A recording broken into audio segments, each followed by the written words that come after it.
Look here, it just like this. I'm Corey J, and I just jumped off the porch with Dirty Glove Bastard. Walk, walk, walk, walk, walk, walk, walk, walk. All right, today we got Corey J jumping off the porch with us today. Yes, sir. What's going on with you, man? Oh, man, I'm feeling good, Just dropped my new tape. You have no idea. I'm feeling good. For sure, man. Yes, sir. Been seeing sir. this man run around the city for a while now. It's a pleasure to have you up here. Man, it's a pleasure to be here. For sure. How would you describe life in Atlanta? Life in Atlanta. Honestly, down here, you know, it's so much going on. It's really different from my hometown because I'm from Jackson, Mississippi. You know, me personally, I like to call it the land of no opportunity because ain't nothing going on down there. So really the first time I came down here was moving quick, and I just love the action. You know, you come down here and you get a rush. You want to get productive. You dig what I'm saying? That's real. So, yeah. So how would you describe your childhood growing up in Jackson, Mississippi?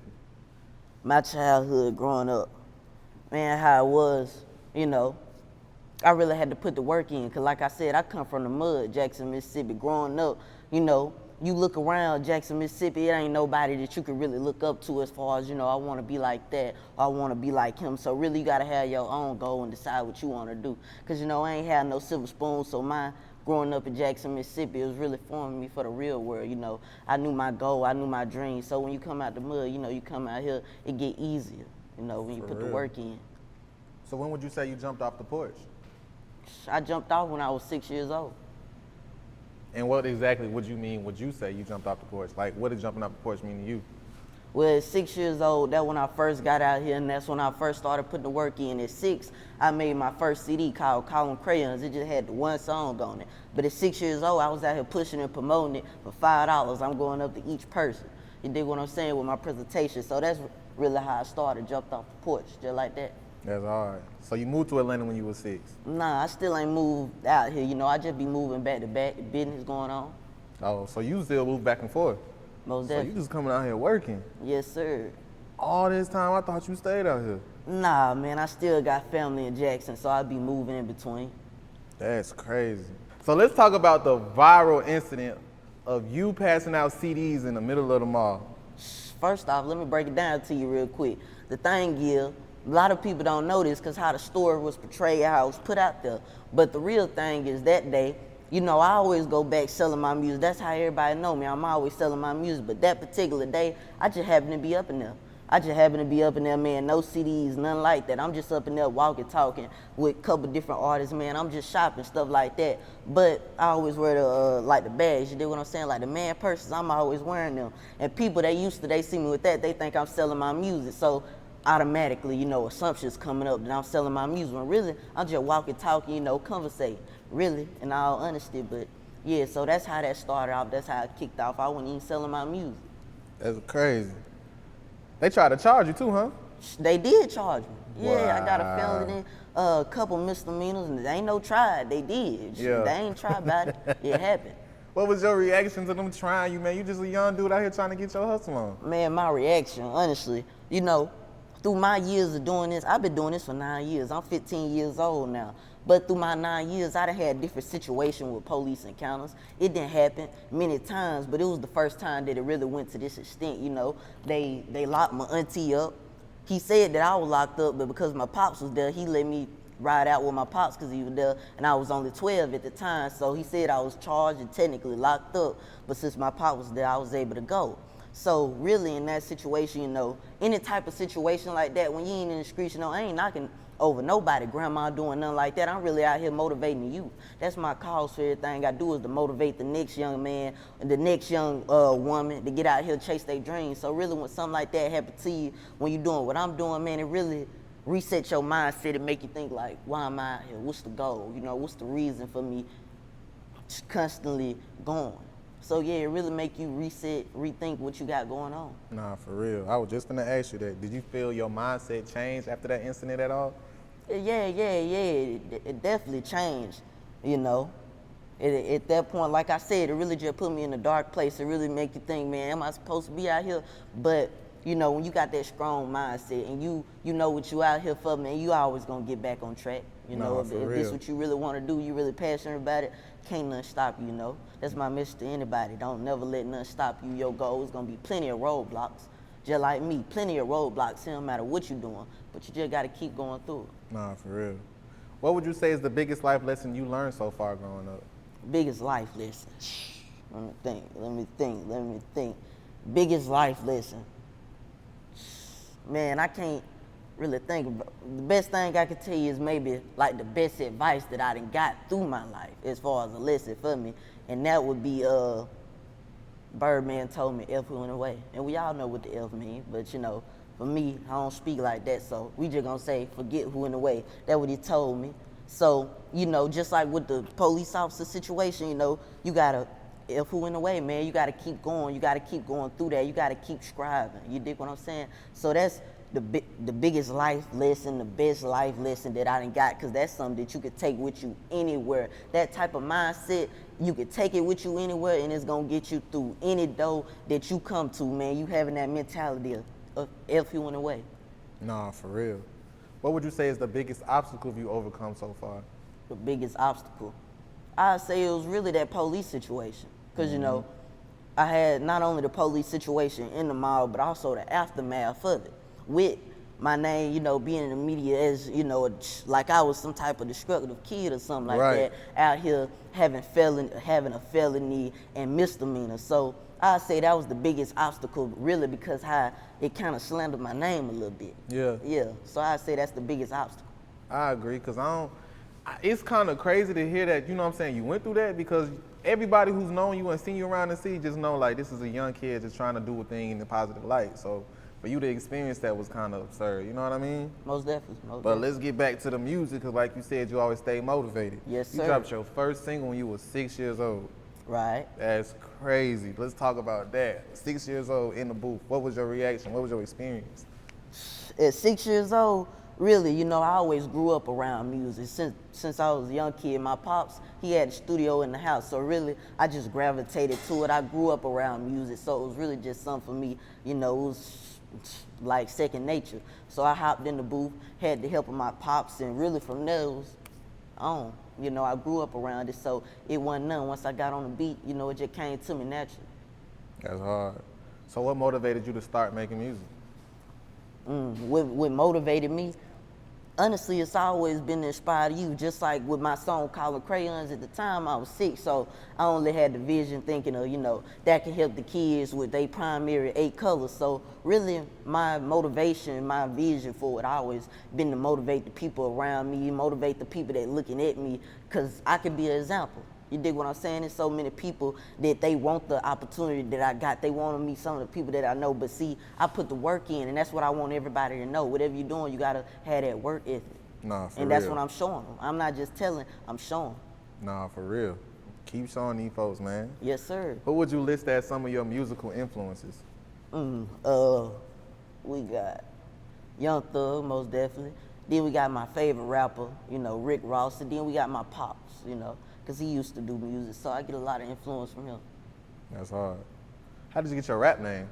Corey J. Well, really my real name, Corey. And then, you know, my last name started with a J, so it was simple, Corey Pretty J. simple to put it Yeah, together. Ain't it wasn't was no simple. much to Just it. put 2 and 2 together. That's hard. What are your 5 keys to success? My 5 keys. Okay, look, you got hard work, motivation, dedication, determination, and ambition. These are the 5 keys to success. These 5 keys, if you really stay down with these 5 keys, every day you wake up, every time you get out your bed and you have that mindset, you keep these 5 keys in mind, I guarantee you, whatever your goal is, you're gonna succeed at. You having that ambition, you're gonna chase after it. You stand determined. Situations like what happened to me, you're gonna stay down, you're gonna keep on working. You having that dedication, you're not gonna quit. You know, hard work, that work ethic. So really, you know, having these 5 keys, no matter what, long as you keep them, you know, you staying true to whatever your passion is with these 5 keys, you're gonna succeed. Nah, for real.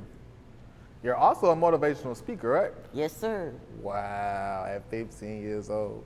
Most definitely. So how did you pursue that? How I started as far as pursuing it is really just, you know, having the mindset of, I got a story to tell. You know, I got a story that people want to hear and a story that people need to hear at the same time. They want to hear and they need to hear. Because like I said, that's the motivation, to motivate the youth. But how am I gonna motivate the youth if I'm just keeping it to myself? All my stories, what I'd have been through, it's in my mind. I'm not putting it nowhere in the video to where people can see it. I'm not motivational speaking to where I can inspire the next person. What's the use of your knowledge if it's not each one teach one? What's the use of having it, you know? Right. Most definitely. Oh, that's real. What's your current thoughts on the rap game? What's my current thoughts? You know, I like it. I like the metal with everybody going with. I'm rocking with it. Rocking with it for sure. For sure. What would you say is the biggest risk you took that paid off? The biggest risk, I say, was one time with Birdman. You know, he texted me. He said, "Pull up to the house, nephew." At that time, I was in Jackson, Mississippi.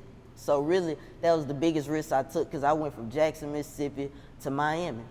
And at that time, you know, that was a couple years ago. I was sleeping in the car. You know, we had to go to the truck stop. So that was really the biggest risk that I took that paid off at the end of the day. That's hard.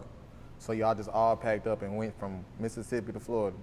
Most definitely. You know, I got my team with me. That's the thing. Whatever you got going on, you know, it's always best to have a team of people that's got the same similar mindset as you. You talking about you ready to go, you know, it's something gonna be beneficial, they ready. They right there with you. Nah, for real. And that's what I got. I'm lucky to have that. So one thing you have is determination and motivation. So tell us how you stood outside T.I.'s house with a sign. Yes, sir. How did you go about that?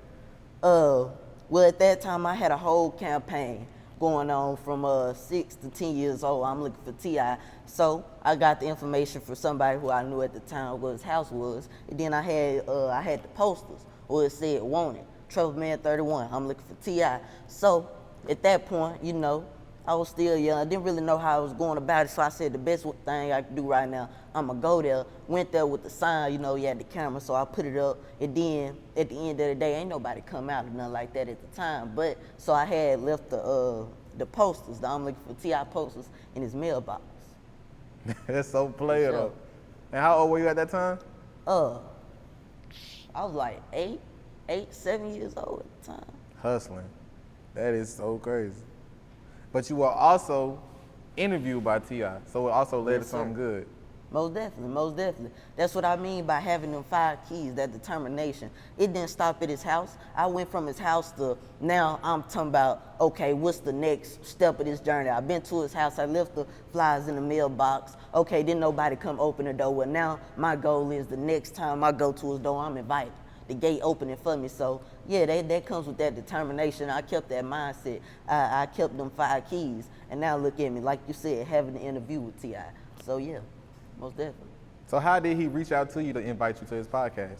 Well, he just called pretty much at that time because we had already built a relationship. Like I said, the journey the campaign went from me being 6 to 10 years old. So at 10 years old was when I officially met him. You know, I knew who he was, he knew me, and really the whole goal was, you know, I'm the hustle kid, he the hustle man, so it was really for him to respect what I got going on. I wasn't looking for no handout or nothing like that, and I stayed true to that goal. I stuck to it, and he seen that, so that's how that all came about. Solid. How did you meet Thug? Young Thug, the first time I ever met him was just like how everybody else probably had met me, selling my music. And at this time, it was years ago. I met him in Cumberland Mall. I was selling my music that day.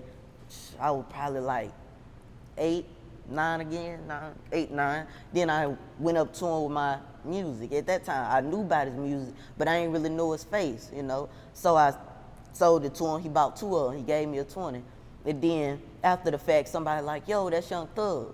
So I'm like, dang, yeah, I know about him.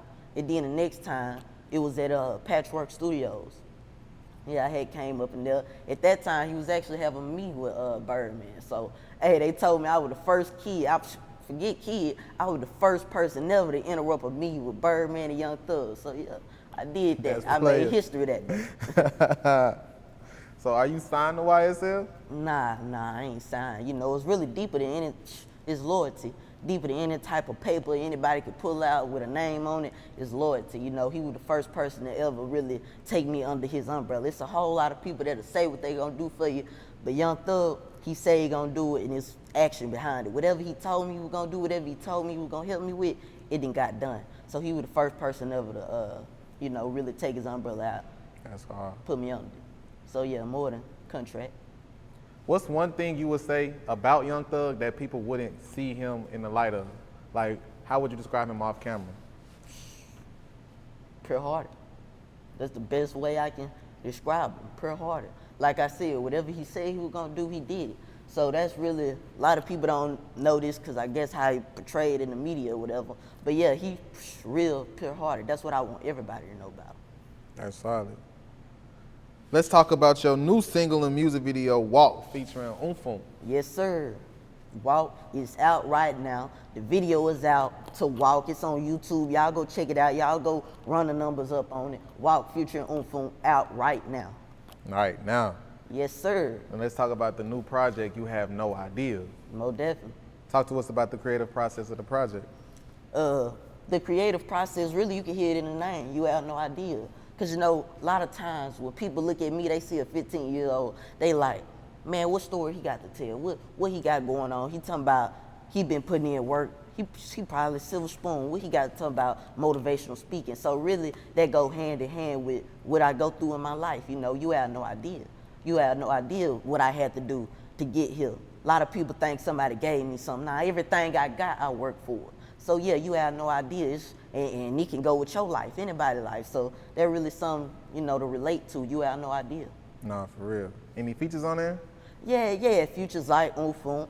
I got Jazzy Faye, he on there. Then we got King. Just dropped the video with Unfoonk. King, me and King, we coming next. I'm dropping that. Then we gonna see about me and Jazzy Faye. I'm getting that video together. We gonna drop that. So yeah, I got a couple features on there. Y'all go check it out, man. You have no idea, on all streaming platforms. What would you say is your personal favorite song from the project? Probably Wow. Really? Yeah, Wow. That's hard. How was it working with Foonk? Oh man, Foonk, he gonna keep you on your toes. That's the best thing I can say about him. He gonna keep you on your toes. He called me for the song. He called me. He like, yo, come to the studio, pull up. So I pull up and he like, get in the booth. This song, let's do a song together, get in the booth. You gotta be on your toes when you ride around with him. And pretty much, I know now, whenever he called me, just be ready. Yeah, be ready to get in the booth. Yeah. Gotta be ready. Yes, straight sir. up. So talk to us about your grind as an independent artist. What you mean? Like specifically? Like, okay, what are some of the steps or some of the trials and tribulations that comes with being an unsigned artist, like completely independent?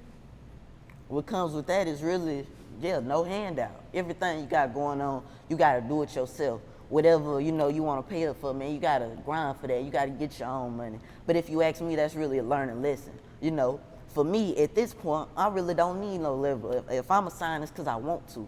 Because, really, I've been out here, I've been on the independent grind. So I feel like it's best for a lot of artists to start off like this instead of just getting a handout. Because when you start off like this, it's like the bricks, bricks in a castle. You don't know how to build it if somebody just gave you some. But when you get it how I got it, that house can fall down any day. I know how to rebuild it brick from brick. Real stuff. For sure. What would you say is the biggest challenge that comes along with being an independent artist? The biggest challenge is honestly being the underdog, but I love it. A lot of people don't, they don't know you because they don't know about you being signed. So they really gonna treat you like the underdog a lot of times. Man, you have no idea. That's what it go with right there. You have no idea, man. People gonna always treat you like the underdog. But if you ask me, ain't nothing better than that. No, you dig what I'm saying?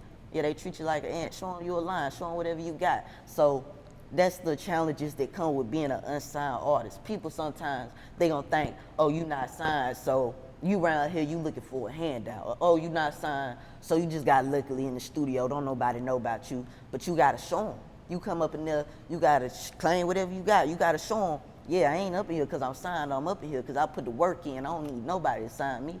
So yeah, that's the challenges of being an unsigned artist, just being underestimated. Straight up. How did you get into acting? Acting, that's just been one of my talents, really. Since I was young, I always been interested in movies. I look at the movie, I'm looking at it, but really, I'm thinking about dang, how they shut down that highway? What's going on behind the scenes? I want to know about all that. So really, since I was young, I always had an interest in the movies and how it was made and the actors, how much emotion they put into it. You know, I'm not just looking at the movie, I'm looking deeper into it. So yeah, since a young kid, I always had an interest in acting. Straight up. What movies or roles have you played in? We got the Brian Banks film. I played the young Brian Banks. You know, it's out of theaters, but right now it's on all like Walmarts and stuff like that. You can go get the DVD, check it out. Yeah, so I did that, and then we got some more things coming. You know, I've been in the works, talking to people like Mike Epps, T.I. So it's definitely some more things coming. Y'all stay tuned. Go follow me on Instagram, Corey J, the Future One. Yeah, y'all keep up. Nah, for real. What else you working on right now? Really, it's just the videos. You know, I done put out the project, so now it's time to put the videos out with it, push and promote it. So yeah, like I said, I got plenty of videos coming. You have no idea. Walk, it's out right now. I'm coming back to back with the videos. Run the numbers up. Run them numbers up, man. Yes, Any sir. last words and shout outs? I just want to shout out, you know, my people, Lifestyle, man, my support team, my pops, my moms. I want to shout out all them type people. And y'all go check out the new project. You have no idea. Corey J, Unfoonk, Walk, it's out right now. Y'all go run it up. Nah, for sure, man. Corey J, keep hustling, man. You on your way. Yes, sir. Gang. Wow.